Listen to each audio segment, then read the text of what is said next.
بسم اللہ الرحمن الرحیم۔ السلام علیکم معزز دوستو آج کے اس ویڈیو کا عنوان ہے رقص و سرود کی محفل اور خوفناک آواز۔ حضرت سیدنا سعید بن ہاشم سلمی رحمت اللہ علیہ فرماتے ہیں، بستی کے ایک شخص نے اپنی بیٹی کی شادی کے موقع پر اپنے گھر میں رقص و سرود کی محفل برپا کی۔ اس گھر کے ساتھ ہی قبرستان تھا۔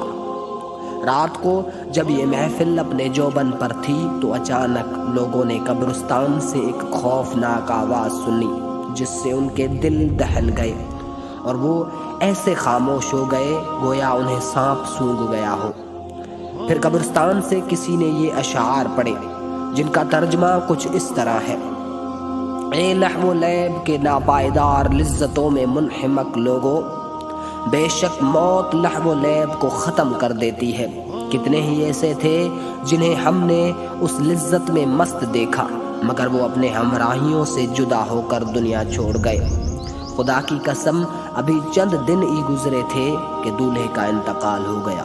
حضرت سیدنا صالح مری رحمت اللہ علیہ فرماتے ہیں، میں ایک دن سخت گرمی میں قبرستان گیا تو سونی سونی قبروں کو دیکھ کر کہا، سبحان اللہ، تمہاری روحوں اور تمہارے جسموں کو جدا ہونے کے بعد، جمع کرنے اور گل سڑ جانے کے بعد تمہیں زندہ کرنے والا کوئی تو ہے۔